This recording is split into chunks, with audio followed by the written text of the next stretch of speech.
Саламатсыздарбы? Кутман күн баарыңыздарга. Азыр биздин түз эфир бөлмөбүзгө көрүүчүлөр толгончо 1 мүнөт күтөбүз дагы, андан кийин баштайбыз.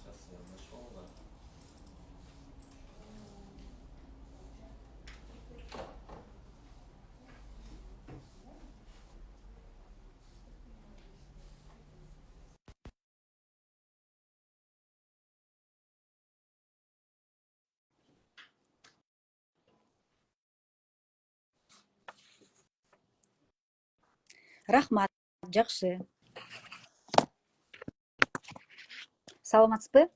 Саламатчылык. Анда эмесе биздин түз эфирге биздин коногубуз да кошулду, анда четинен баштай берели. Негизи бүгүн биз сүйлөшө турган тема бул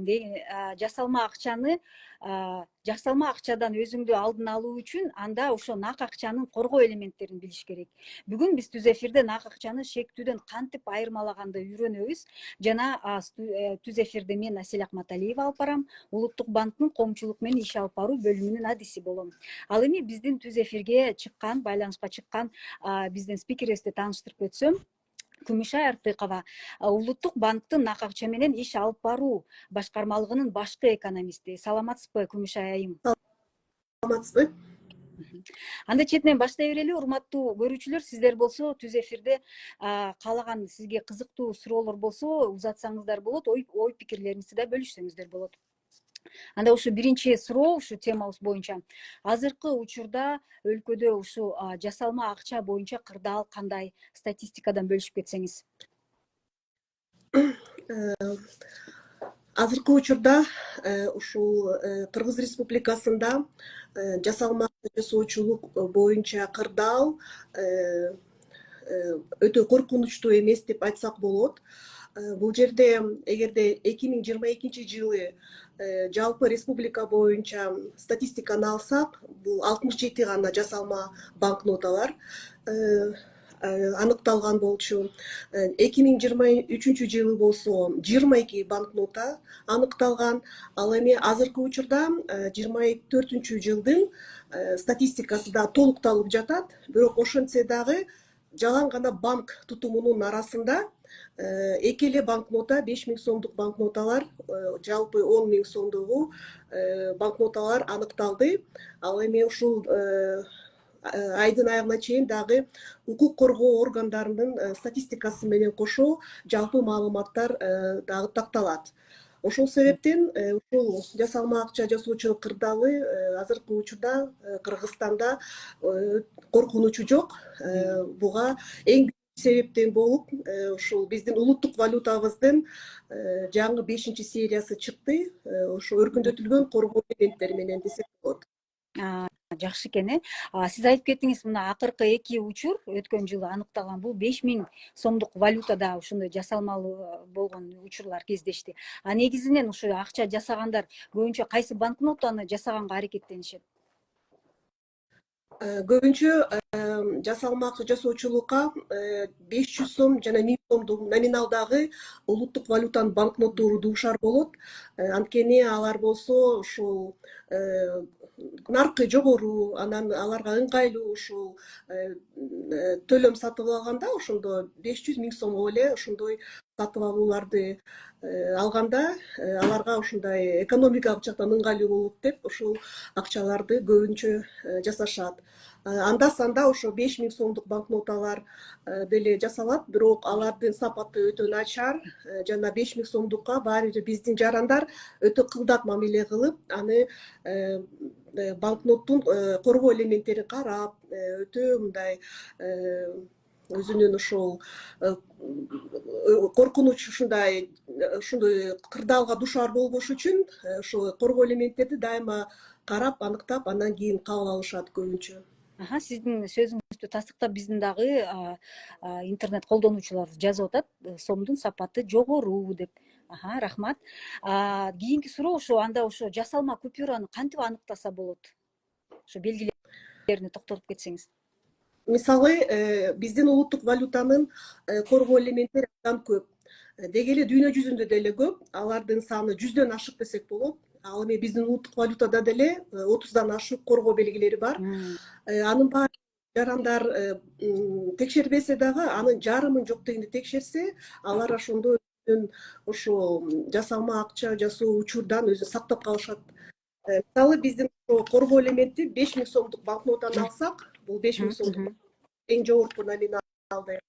Бул банкноттордун эң биринчиден ушул 5-6 коргоо элементтерин эле текшерсе, ошол жетиштүү болот. Мисалы эң биринчиси бул банкнотту жарыкка салып караш керек. Банкноттун жарыкка салып караганда ушул элестин, портреттин элеси көрүнөт. Мисалы бул жерде бизде Сүймөнкул Чокморов болсо, суу белги катары Сүймөнкул Чокморовдун дагы белгиси көрүнөт. Ошондо бул жерде көп танаалдуу суу белги. Анын жанында ушул жарык суу белги, ошо банкноттун номиналы түшүрүлгөн, 5000 деген номинал. Бул ушул кагазды даярдаганда ушул суу белги кошо даярдалат десек болот. Жарыкка салып караганда эле ошондо ушундай үзгүлтүксүз бир тилке бар бизде, коргоо тилкеси деп коет. Бул тилкени дагы жарыкка караганда узун тилкедей болуп көрүнөт. Ал эми ушул тилкени мындай өйдө ылдый же оң соң жакка жантайыңкы караганда, бул жерде ушул коргоо тилкенин ичиндеги ромб фигурасындагы Улуттук банктын логотиби мындай чагылып турат. Жана ошондой эле ушул тилкенин ошол кубулуп кыймылдатып тургандай болуп дайыма ушул өзгөчө бир коргоо тилке колдонулган. Анан ушул коргоо тилке абдан сапаттуу коргоо белги деп болот. Мындан сырткары бул жерде көмүскөдөгү сүрөттөлүш бар. Бул жерде ромб сыяктуу. Бул жерде биздин улуттук валютабыз сомдун графикалык белгиси бар. Ушул графикалык белги S деген тамга, анан астында сызыгы бар. Ошол графикалык белгини эгерде банкнотту көмүскөдөн карасак, ошол графикалык сом көрүнөт. Эң негизги да бул коргоо элементи ушул банкнотадагы бүт жазуулардын баарын кол менен сыдырып көргөндө деген жазуу түрүндөгү 5000, портретти, ошондой эле бул жерде Улуттук банктын төрагасынын кол тамгасы, анан ушул Улуттук банк, Кыргыз банкы деген жазуунун баарын кол менен сыдырып көргөндө банкноттун ошол боектордун одуракайлыгы байкалат. Ушул боектун одуракайлыгы, ушинтип рельефтүүлүгү десек, бул деген ушул банкноттун эң сапаттуу коргоо белгиси десек болот. Анын рельефтүүлүгүн биз текшеребиз. Ошондой эле бири-бирине дал келген элемент. Ал деле бул жерде ромб түрүндөгү оюм чийим бар. Жарым бети, жарым түстүү биякта алдыңкы бетинде, ал эми арткы бетинде башка түстөгү дагы оюм чиймелер бар. Анан бири ушул коргоо белгини жарыкка салып караганда, ошо бирине дал келет бул сүрөттөлүштөр. Бул абдан дагы сапаттуу коргоо белги.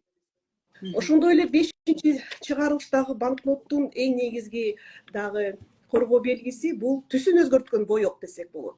Бул жерде алтын түстүү боек.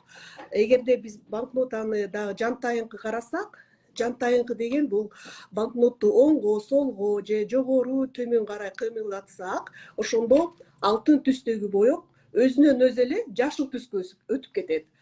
Ошол түсүн өзгөрткөн боек эгерде биздин мурунку чыгарылыштагы банкноттордо 4-чү гана серияда 5000 сомдо гана кездешсе, да ушул түсүн өзгөрткөн боек 100 сомдон баштап 5000 сомго чейин банкноттордо камтылган. Ошентип мен ушу 5-6 коргоо элементтерди атап кеттим. Ушул белгилерди сиз жакшылап текшерсеңиздер, анда ушул колуңуздагы банкнотаны аныктай аласыз. Жасалмабы же болсо анык банкнота экенин. Демек, бул жаңы 5-чыга үлгүдөгү чыгарылган купюралар, улуттук сомдор, сиз азыр эң негизги кошумча коргоо элементтери бул жанагы сары боюнча, 4-чү үлгүдөгү караганда ошол саргыч нерсе дагы кошулуптур, дагы бир коргоо элемент. 4-чү чыгарылыштагы банкнотто 5000 сомдо бул жердеги түсүн өзгөрткөн боек ал жашыл түстөн көк түскө өзгөрөт. Сарыга, азыркысы сары. Эме жасалма купюралар аларды кармаганда эле билинет экен да, аларда мындай быдыр-быдыр болбойт, Ооба, алардын ошо рельефтүүлүгү сезилбейт. сезилбейт, белгилери жок болот, бири бирине дал келген элемент дагы дал келбейт. Ушул баардык коргоо элементтер жөнүндө маалыматты биздин улуттук банктын расмий сайтынан алсаңыздар болот, же болбосо ушул биздин улуттук банк тарабынан жакшынакай плакаттар дагы басып чыгарылат. Баарын акысыз келип, ушу улуттук банктын кассаларынан сурасаңыздар болот. Бир гана Бишкек шаарында эмес, ар бир областтык башкармалыктарда биздин ушул улуттук банктын кассаларында ушундай жакшынакай плакаттарды коргоо элементтери менен маалыматты алсаңыздар болот. Түшүнүктүү. Негизи эле жасалма купюраларды колдонуу бул кылмышпы? Кандай жаза каралган? Албетте, бул төлөм каражаты болуп саналат банкнотабыз. Бул болсо ушул жалаң гана банкнотту ушул жасап чыгарбастан, аны дагы сатып өткөрүү эгерде иш аракеттер болсо, ал дагы ушу кылмыш жаза кодексине ылайык ушул жаза көрүнөт. Мисалы болсо, бул болсо ушул 5 жылдан 8 жылга чейин эркинен ажыратылат. Ошондой эле пулдарды дагы төлөйт. Ал эми эгерде мындай группа бир топтомдор ушу шылуундар болсо, ушул банкноталарды жасагандар, анда алар болсо 10-15 жылга чейин камакка алынып, эркинен ажыратылат. Түшүнүктүү. Ал эми кээде болот го, мисалы үчүн адамга акча магазинден болобу же башка жактан болобу мындай өзү билбей эле кабылып калат да. Ушу кабылып калган учурда жаран жасалма экенин билип калса эмне кылыш керек? Аны кайрадан жүгүртүп салууга аракет кылбашы керек экен анда. Аракет кылбаш керек. Эгерде капысынан, кокусунан силер мындай билмексен болуп, силерге колуңарга ушундай банкнота туш келип калса, анда аны дароо улуттук банкка алып барыш керек, же болбосо жакын арада турган укук коргоо органдарына же ушул коопсуздук органдарына алып барып, ушундай банкноталарды экспертизага өткөрүш керек. Албетте мындай банкноталарды кайра жүгүртүүгө чыгарбаш керек.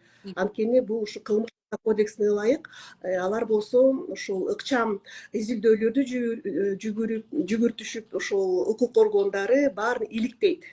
Бирок анда ал кайра кайтып берилбейт да, ал анын ордуна нак купюра, ал күйүп кетет экен да, бул эгер ушундай кабылып калсачы. Бир дагы борбордук банк мындай эгерде жасалма банкнота болуп аныкталса, аны эч ким алмаштырып бербейт.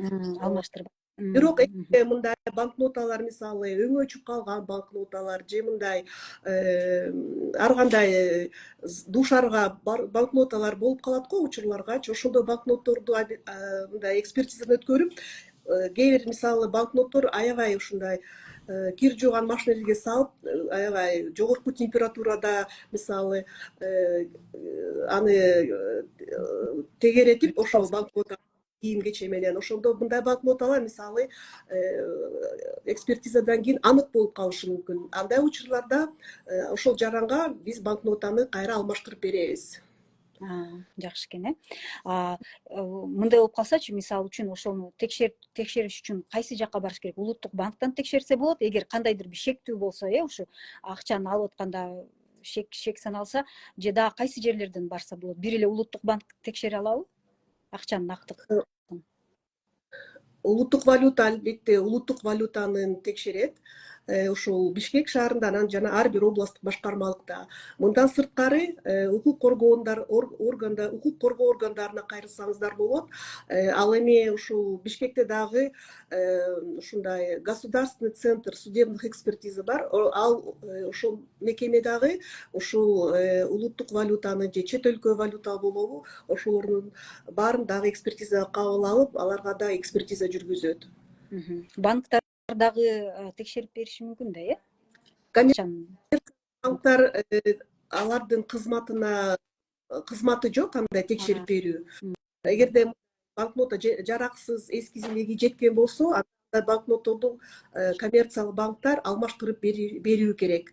аларды ошондой жарандардын ошолордун укугу бар, коммерциялык багдарга кайрылып текшерип берсеңиздер болот эскилиги жеткендигин. Бирок анын эгерде мындай шектүү банкнота болуп калса, анда коммерциялык банктар аларды экспертизага кабыл алат.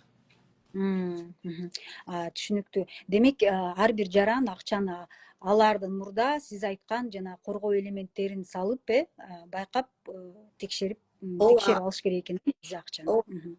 Ар бир жаран өзүнүн колу менен, өзүнүн көзү менен, өзүнүн ошо билими менен ушул банкнотаны эле карап, өзү эле жыйынтыктап мындай корутунду чыгарса болот да, колунда банкнота шектүүбү же анык банкнотабы деп. Ушул бүт коргоо элементтердин баарын атайын аппараты жок эле, микроскопу жок эле, өзү эле текшерип жыйынтык чыгарса болот. Рахмат. Дагы ушундай суроодо банкноталардын чагылдырылышы жөнүндө жалпы маалымат менен бөлүшүп кетсеңиз. Ооба, азыркы учурда биздин улуттук валютанын ушул банкноттордун дагы мындай көчүрмөсү пайда болуп атат да, биздин республиканын рыноктарындачы. Бул болсо мындай шылуундар десек болот дагы, ушул банкнотубуздун көчүрмөсүн кылып, анан банкнотага ушул төлөм каражаты эмес деген же сувенирдик банкнота деген жазуулар менен аларды ушу 5 сомдон, 10 сомдон кылып сатып атат да. Мисалы, ушул көп жерлерде. Ошону айтып кетет элек, ушул банкноттордун өзүнүн түсү, өзүнүн ушул размери менен, ошондой эле сүрөттөлүштөрү менен эгерде анык банкнотторго окшош болсо, анда мындай банкноттор уже кылмыш жаза кодексине дагы ылайык келип, муну болсо ушу жазаланат. Ал эми биздин ушул дагы атайын кодекс дагы бар, ушул укукту мындай коргоо Кыргыз Республикасынын ушул эгерде улуттук валютанын банкнотторун ушул 150%дан чейин көбүрөөк кылыш керек. Аны ушул эгерде мындай реклама катары колдонсо биздин улуттук валютанын сүрөттөрү үчүн, же болбосо ушул улуттук валютанын кичирейтилген өлчөмүндө 50%дан кемирээк ошондой өлчөмдө колдонсо болот. Ал эми өзүнүн өлчөмү дал келсе, анда бул уже башка ушул кылмыш жаза кодексине ылайык болуп келип калат. Демек жасалма акча табылат, Ал эми биздин ушул укук бузуулар жөнүндө кодекси болсо атайын 304-статья бар. Ал жерде толук жазылган ушул банкноттордун көчүрмөсү бири-бирине дал келбеш керек депчи. Ошондой эгерде ошондой учурлар болсо, анда алар болсо 55 эсе эсептик көрсөткүч менен айыппул салынат. Бул 5,5 миң сом жарандарга. Ал эми эгерде бул юридикалык компания болсо, анда 170 эсептик көрсөткүч, бул болсо ошо 17 миң сом болуп калат экен. Ошондо айыппулдар аларга ушуна жаза көрөт. Демек сувенирдик сомду дагы жасоодо дагы өзүнүн талаптарына ылайык жасаш керек, мыйзамды бузбай. Ооба. Биздин улуттук валюта банкнотторун колдонсо болот, сүрөттөлүштөрүн. Ошо уруксаты жок элечи улуттук банктын. Бирок ошондой бир ченемдүүлүктөр бар. Ошолорду сактап колдонуш керек, сөзсүз түрдө. Рахмат, абдан менимче абдан керектүү маалымат деп ойлойм. Жана менде акыркы суроо бар сизге. Биз ушу улуттук сом боюнча түшүндүк, аныктоо боюнча. Ал эми чет өлкөлүк валюталарды аныктоо боюнча кандай жолдорун айтып кете аласыз? Тилекке каршы ошо улуттук банк биздин улуттук валютанын эмитенти болуп саналат. Ошол себептен биз улуттук банк чет өлкөлүк валюталарды кабыл албайт жана экспертизага өткөрбөйт. Биз гана жарандарыбызды үгүттөйт элек, биздин улуттук валютанын банкнотторунда эле өзүнүн акчаларын сактап, колдонуп, ал эми улуттук валютаны болсо укук коргоо органдары ошол атайын борборлору кабыл алат десек болот. Рахмат. Урматтуу биздин интернет колдонуучуларыбыз, биз ошо темабыз негизи жасалма акча боюнча жана ошо нак акчаны кантип аныктоо боюнча сүйлөшүп жатабыз, коргоо элементтери жөнүндө. Жана сиздердин дагы суроолорду ошого байланыштуу күтөт элек да. Анда эмесе биз түз эфирде расмий тилде улантсак, уважаемые наши подписчики, мы вас приветствуем на нашем прямом эфире. И тема звучит: как отличить подлинную банкноту от сомнительной. И с нами сегодня в эфире Кумышай Артыкова, главный экономист управления денежной наличности Национального банка. Здравствуйте еще раз, Кумышай Темировна. И первый вопрос: какова ситуация с фальшивомонетчиками? Зафиксированы ли случаи подделки СОМа в 2024 году? В настоящее время ситуация с фальшивыми банкнотами национальной валюты в Кыргызской республике не критичная. Если посмотреть статистику прошлых лет, то в 2022 году было обнаружено по республике 67 поддельных банкнот, в 2023 году 22 поддельные банкноты, и в 2024 году были обнаружены 2 банкноты на общую сумму 10 тысяч сомов. И пока это предварительные данные, так как еще не завершен свод статистических данных по правоохранительным органам, но предварительно по банковской системе, по всей республике у нас зафиксировано только 2 случая. Вот 5000-е банкноты были обнаружены. А какие купюры чаще всего подделывают?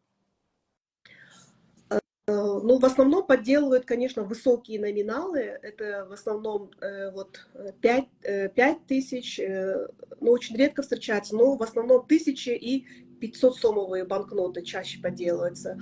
Ну, наверное, экономически выгодно подделывать фальшивомонетчикам вот такие высокие номиналы. И вообще, как проверить подлинность банкноты? Наша национальная валюта очень хорошо защищена и имеет много защитных элементов, и можно также их проверить без специальных детекторов валют, своими руками, своими глазами. Поэтому все наши информации вот о защитных элементах также есть на официальном интернет-сайте Национального банка.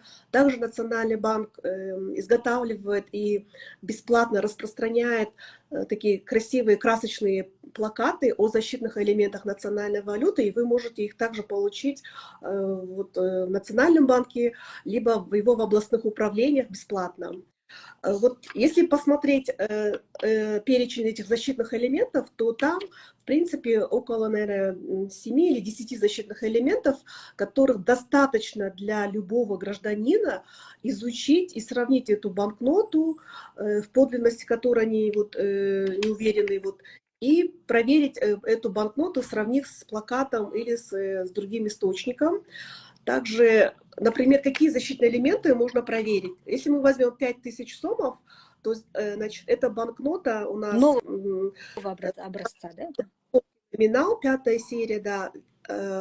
Можно проверить сначала ее на просвет. Наши граждане любят проверять на просвет. То есть это надо вот так поставить банкноту и увидеть водяной знак. То есть, если у нас тут Лучок Моров на портрете изображен, значит, на водяном знаке тоже должен быть его красивый многотоновый портрет. И еще рядом с портретом есть такой цифровой номинал. Называется он электротип. То есть такой светлый водяной знак, где говорится о том, что уже при изготовлении вот этой бумаги это номинал 5000 сом тоже появляется. Поэтому очень хороший защитный элемент. Далее, вот когда вы держите вот так на просвет, можно еще посмотреть на защитную нить. То есть это специальная такая нить, которая, вот она как прерывистая такая, широкая, и она содержит там номинал этой банкноты. И когда вы ее двигаете, то там еще можно заметить логотип Национального банка. Это такая микрооптическая защитная нить, которая, значит, она двигается, мерцает, и таким образом такой вот эффект такого движения дает. И получается, рядом с защитной нитью у нас расположено здесь скрытое изображение. если тоже банкноту посмотреть под наклоном, то увидеть там внутри вот этого ромбика графический знак СОМа. Это буква С и снизу подчеркнутая линия. Официальный графический знак СОМа появляется при наклоне банкноты. И выше него есть тоже сквозной регистр. Сквозной регистр или совмещающееся изображение, где изображения с лицевой и с оборотной стороны частично разукрашены, а когда вы смотрите на просвет, то оно дает единую какую-то композицию. И таким образом мы видим, что эти изображения четко совмещаются. А на фальшивых банкнотах вы это не увидите, там они будут смещены. Также хороший элемент — это вот рельефность банкноты проверить. То есть где вот эти надписи на ощупь, да? Да, 5000 или вот прописью, портрет, банк-эмитент, Кыргызбанки, подпись председателя. Если все вот здесь проверить своими пальчиками, пощупать, то вы почувствуете рельефность. Вот эта рельефность, она вот, ну, дает ощущение при прощупывании, и которая, ну, за счет толстого слоя краски она появилась.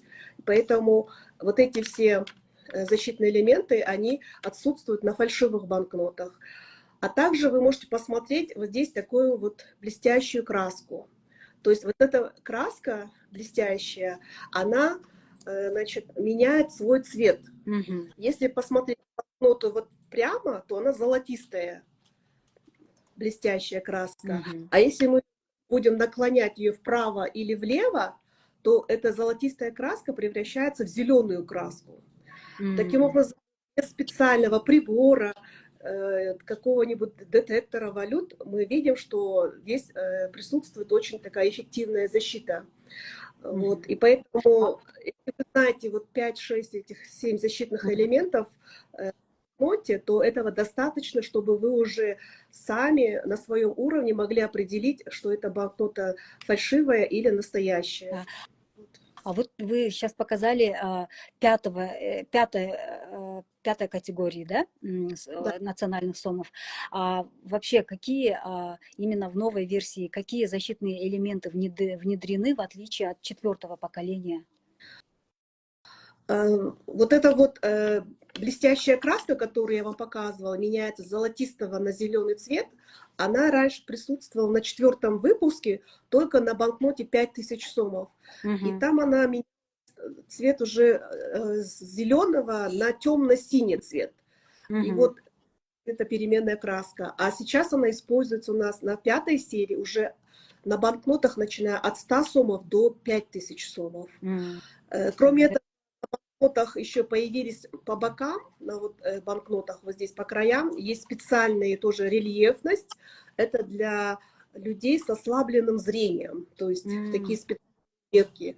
То есть на 4-м выпуске их не было, а на 5-м выпуске они появились.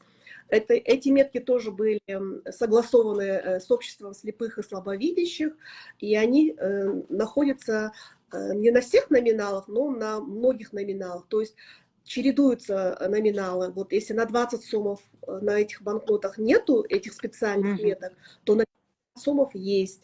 На 100 сомов нету, на 200 сомов есть. Можете по краям вот посмотреть, почувствовать рельефность. И вот на 100 сомах, значит, нет, на 200 сомов есть по краям, на 500 сомов нет, на 1000, 5000 присутствуют эти защитные элементы. Вот. Понятно.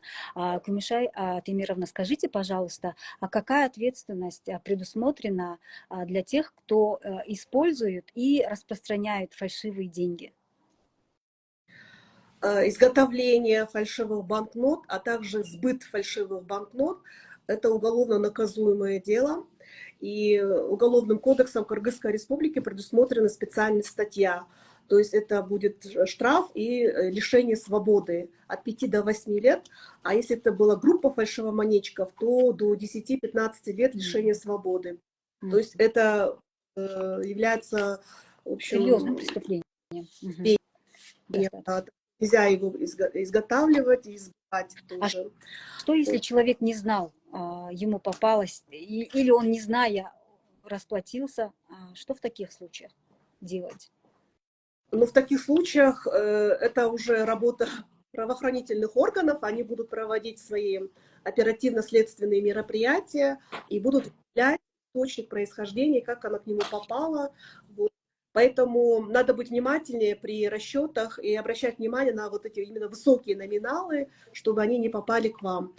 Вот. Ну, банкноты сомнительные всегда на экспертизу Национальный банк или в правоохранительные органы.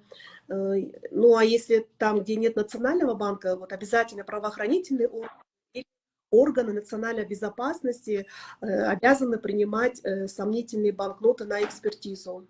Не только валюту, но и иностранные валюты тоже.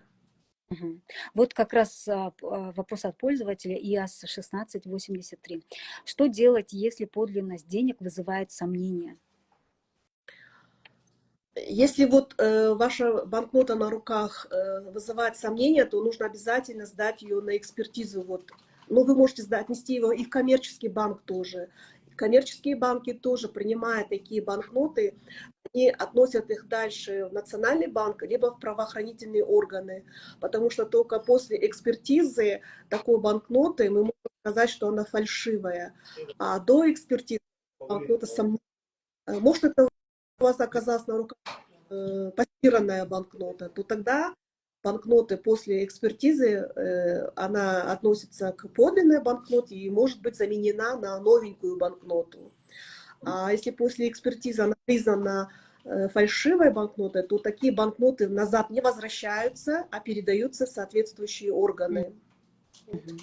Значит, гражданам надо быть крайне осторожным, да, когда они получают деньги, и обязательно руководствоваться тем знанием, которое вы рассказали, да, при использовании. Сведения о национальных валютах, они имеются свободно вот в кассах Национального банка есть, вы можете взять плакаты, или на сайте Национального банка есть информация. Кроме того, мы еще к 30-летию введения национальной валюты разработали мобильное приложение Кыргызсом. То есть вы можете скачать и также наводить на банкноту и вспомнить эти защитные элементы. Вот. То есть это мобильное приложение не говорит, что она фальшивая банкнота, она просто рассказывает, какие защитные элементы должны быть на этой банкноте. Вот. И тогда не нужно даже ходить в коммерческий банк или в национальный банк, а можно самостоятельно проверить, да? Да, можете самостоятельно проверить. Да, вот расскажите о сувенирной валюте, вот именно воспроизведении банкнот, да, а какая ответственность, там тоже, наверное, есть свои правила.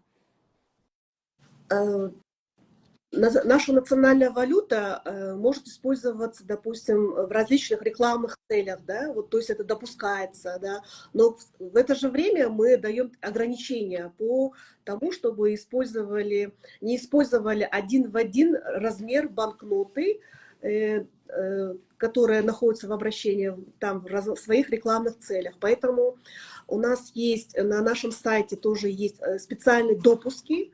Это значит 150% больше должно быть от оригинала, либо 50% меньше от оригинала. Они в таких вот размерах могут использоваться в рекламных целях. Но если вы выпустили один в один, как настоящая банкноту воспроизвели на ксероксе там, или значит, распечатали, то тогда эта банкнота даже с надписью «сувенирная банкнота» или там даже с надписью «не подлежит в качестве платежного средства», вот мы их называем вот, сувенирными банкнотами, то такие банкноты уже подвергаются двум кодексам. Да? То есть есть кодекс о правонарушениях, то есть вы нарушили, значит, тогда получается, изготовив такую банкноту, а второй, это уже уголовный кодекс, где это уже получается как подделка тогда уже. И согласно вот этому кодексу о правонарушениях, то здесь уже применяется штраф для физических лиц 55 расчетных показателей, а для юридических лиц это 170 расчетных показателей штраф. То есть не допускается воспроизводить национальную валюту в один и тот же размер, в один и тот же цвет Вот, и в одно и то же все изображения, и должны быть идентичными. Мгм. А, вы нам рассказали, да, вот как сделать экспертизу национальной валюты, а как производится экспертиза иностранной валюты?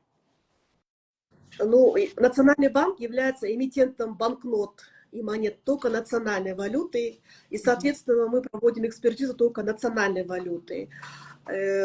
Уполномоченными органами по проведению экспертизы иностранной валюты являются у нас правоохранительные органы. У Мгм. нас есть специальный государственный центр судебных экспертиз вот, при Минюсте, и этот орган проводит экспертизу иностранной валюты.